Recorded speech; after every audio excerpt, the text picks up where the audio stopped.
Pour commencer, plusieurs immigrants venus d'ailleurs rejettent nos valeurs québécoises et essayent de s'intégrer au Québec en essayant d'imposer leur religion.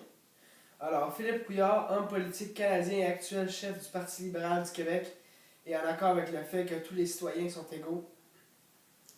Par contre, les personnes qui appliquent leur religion de la façon la plus rigoureuse et sans accepter de compromis, c'est-à-dire les intégristes et les personnes ayant et affirmant des opinions extrêmes très éloignées de la position moyenne de la population. C'est-à-dire les extrémistes, ces gens n'ont pas leur place dans le pays. M. Couillard a aussi donc exprimé son insatisfaction envers le Parti québécois de Pauline Marois, avec la charte de la laïcité pour éclaircir les valeurs à respecter dans certains lieux publics pour ne pas heurter le caractère laïque car il croit vraiment que l'extrémisme et tous les intégrismes religieux au Québec représentent une menace. Le chef libéral leur expose un avertissement. Robert Dutrissac, Le Devoir, jeudi 19 décembre 2013, Couillard veut débarrasser le Québec des intégristes religieux.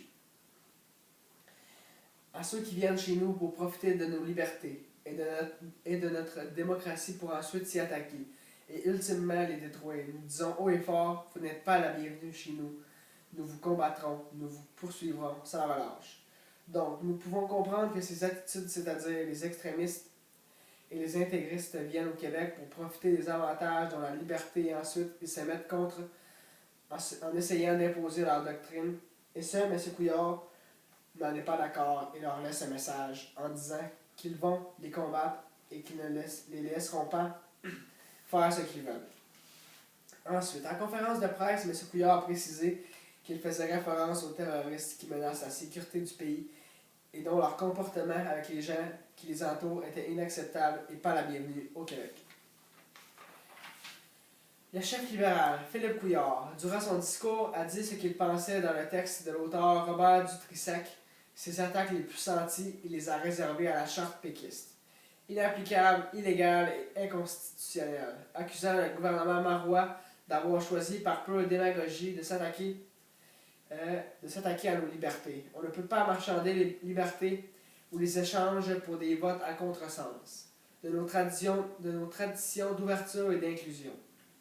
D'après lui, nous pouvons en conclure que le gouvernement marois a choisi de manipuler en s'attaquant aux libertés des gens pour avoir davantage de votes. Donc, si nous revenons aux intégristes et extrémistes, ils ont rentré dans nos valeurs québécoises en nous mettant en conflit avec eux, en essayant d'enlever la liberté du Québec, mais il semble que c'est seulement Philippe Couillard qui s'en est rendu compte.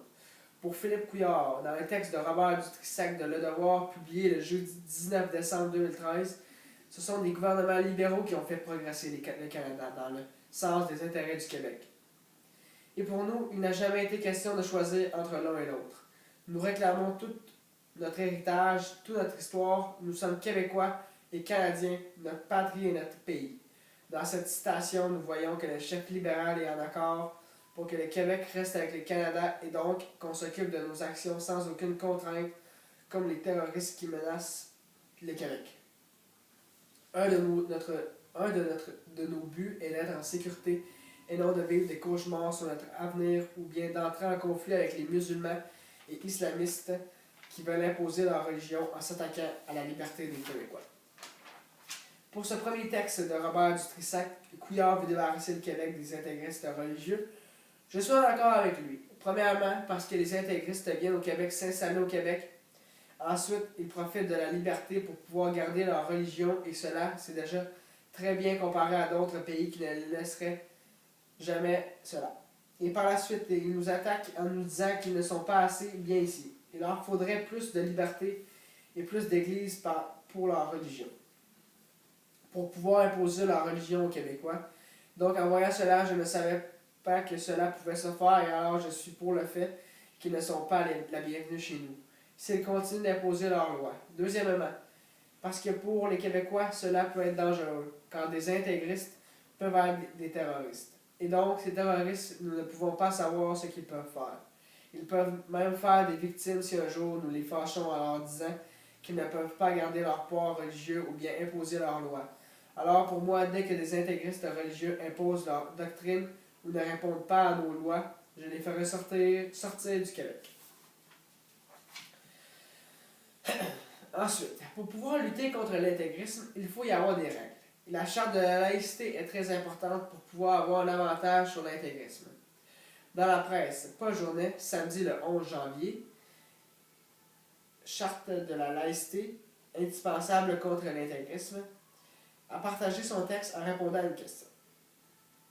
Question. La charte de la laïcité qui vise à séparer l'État de la religion est-elle aussi utile pour lutter contre l'intégrisme? Est-ce un de vos objectifs? Réponse.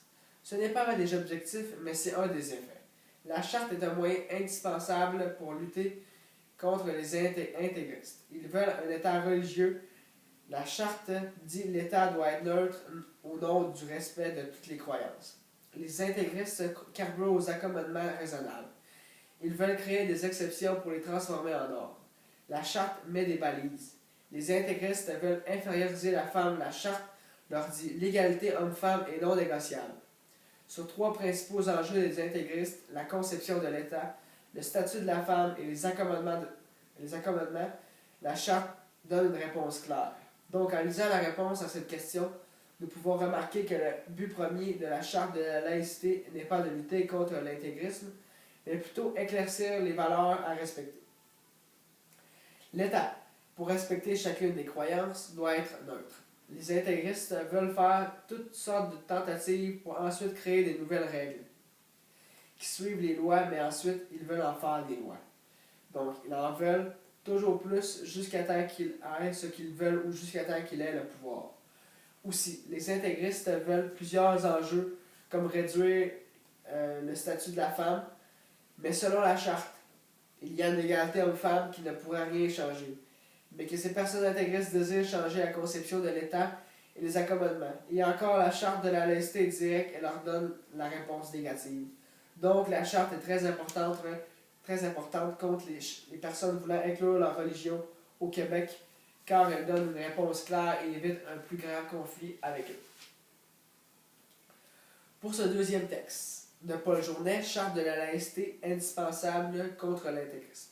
Je pense que la charte de la laïcité serait bel et bien indispensable.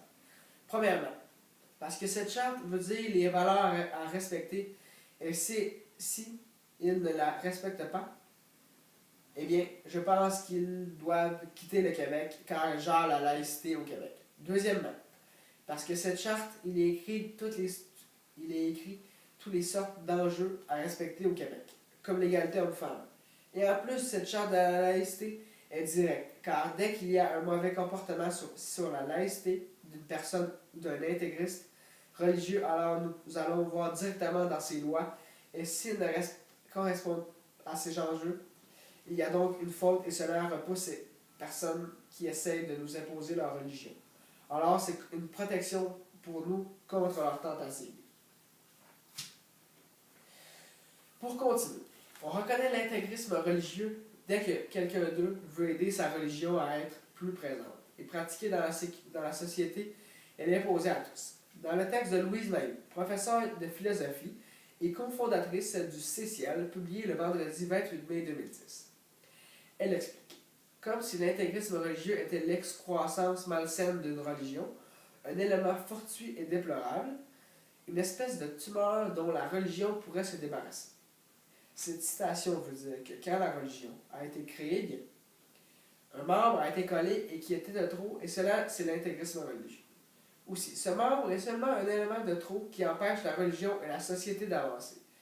Sans oublier qu'elle a dit que cet interrupteur, la religion, pourrait trouver une solution pour s'en épargner. Il faut toujours savoir que toutes les religions sont bonnes et égales, mais il faut combattre l'intégrisme religieux. Après cela, selon Louise Maheu, dans son texte « L'intégrisme religieux menace-t-il nos droits ?», elle nous en dit plus sur l'intégrisme religieux. Il prend sa source dans la Torah, la Bible et le Coran. Ces écrits que les religions propagent sur la planète depuis des millénaires et dans lesquels on affirme l'inégalité entre le croyant et les infidèles, que l'on exhorte à tuer, l'inégalité entre les hommes et les femmes et à la soumission de même que la condamnation des homosexuels. Cette phrase nous fait prendre conscience que c'est depuis ces écrits que les intégristes religieux font leur cirque. Depuis ces sources, la religion a fait le tour du monde. mais pour des gens qui appliquent leur religion, ils veulent traduire ces affirmations. Après cela, les intégristes religieux veulent que l'État devienne l'Église, car tout ce en quoi ils croient et en quoi ils veulent croire, c'est leur livre sacré, soit le Coran, la Bible ou la Torah. Mais quand l'Église devient l'État, il y a beaucoup d'atteintes à la liberté. Chaque fois que les intégristes veulent rapprocher leur religion en politique, donc toujours dans le même texte sur le site www.vigile.net, Louise Mayou nous cite quelques conséquences si l'intégrisme religieux l'emporterait face à l'État. Quand l'Église devient l'État, la liberté sexuelle est niée. Ce bout de phrase nous démontre que cela arrive dans certains pays. Les femmes et les hommes devront respecter des règles qui n'ont pas de bon sens, car elles n'ont pas de liberté. Ensuite, quand l'Église devient l'État, la liberté de conscience disparaît. L'apostasie est interdite et la liberté d'expression est réprimée par l'interdit du blasphème ou blasphème. Alors, une autre des conséquences, c'est que les gens ne pourront plus choisir leur religion, ou bien ses valeurs et ses principes aussi. La société ne pourra plus abandonner quelque chose et les personnes ne pourront plus s'exprimer librement, comme pour les injures lorsqu'il arrive quelques petits accidents. En ce moment, au Québec, énormément de personnes disent des jurons par jour. Alors, si l'Église devenait un État, personne n'aurait le droit à cela ou même à dire son opinion. Ces pratiques sont encore présentes dans l'islam, et la plupart des intégristes sont musulmans. Alors, cela montre que ce qu'ils pratiquent en ce moment, ils veulent le faire pratiquer au monde entier. Par la suite, les religions d'ailleurs rentrent en conflit avec le Québec, et cela peut le menacer. Dans la suite du texte de Louise Mayou, nous retrouvons une citation intéressante. Au Québec, comme dans toutes les autres démocraties, la laïcité, la liberté et l'égalité sont aujourd'hui menacées par cette montée de la ferveur religieuse. Une ferveur réactionnaire et antiféministe qui se raidit et se radicalise au point où si nous ne réagissons pas maintenant, Dieu pourrait bien gagner la partie. Ce paragraphe peut bien nous faire poser une question. L'intégrisme religieux menace-t-il nos droits? Et la réponse dans la citation est qu'ils sont menacés par l'ascension des gens qui ont une reconnaissance enthousiaste envers leur religion et leur obsession aux règles de leur religion. Donc, vu que ces personnes veulent les obliger partout dans le monde, il faut réagir maintenant, sinon il y aura d'énormes problèmes. Et c'est sûr que ça ne finira pas bien pour certains. Nous devons maintenant aller de l'avant et poursuivre ce travail, d'où la nécessité de se donner une charte de la laïcité que l'on entend toujours, M. Charest, de celle aussi d'interdire le port du niqab ou de la burqa, non pas seulement dans nos institutions et services publics, comme le propose l'actuel projet de la loi 94, mais de l'interdire partout au Québec, nous racontait Louise Mayou dans son texte.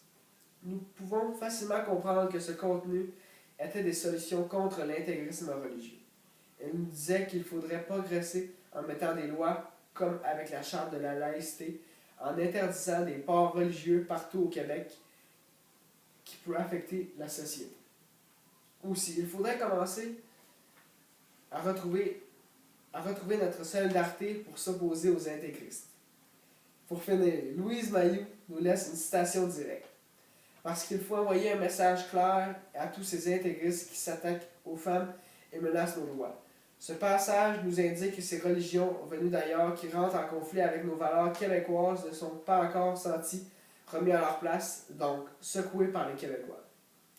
Aussi, ces islamistes disent que les femmes sont inférieures aux hommes et ce n'est pas la même opinion au Québec. Et d'autres contraintes peuvent menacer nos droits au Québec. Et cela, plusieurs Québécois ne sont pas d'accord, mais ils sont d'accord à envoyer un message clair aux intégristes, comme Louise Mayou l'a fait. Pour ce troisième et dernier texte de Louise Mayou, l'intégrisme religieux menace-t-il nos droits? Selon moi, je crois vraiment qu'il les menace. Premièrement, c'est sûr que dès que la religion fut créée, l'intégrisme religieux l'a suivi. Car dans le monde, il y a toujours une ou plusieurs personnes qui veulent que, dans ces cas, c'est la religion. Leur groupe soit toujours plus gros et plus populaire. Mais cela n'est que désir qu'il faut retirer de plus en plus pour pouvoir penser à autre chose, comme la santé et l'environnement, que pour moi est beaucoup plus important. Deuxièmement, je pense que c'est sûr que les intégristes menacent nos droits car ils veulent que l'Église remplace l'État. D'après moi, je ne pense pas que c'est une bonne idée car l'État essaie d'être le plus égaux que possible et cela est très bien. Mais l'Église favorisera davantage la religion. Et cela veut dire que nous n'aurons plus de liberté. Donc, nous n'aurons plus. Donc, excusez-moi. Donc, nous ne pourrons plus choisir ce que nous pouvons faire comme les relations sexuelles et nos valeurs. Mais pour moi, la vie a changé. Et cela poserait beaucoup de problèmes aux gens, donc quand même, cela menace nos droits. Troisièmement, pour moi, il faut progresser avant les intégristes religieux. On est mieux de trouver des solutions en avance pour ne pas les laisser répliquer à leurs tentatives et les sortir du Québec pour nous garder en sécurité et en toute liberté. Merci.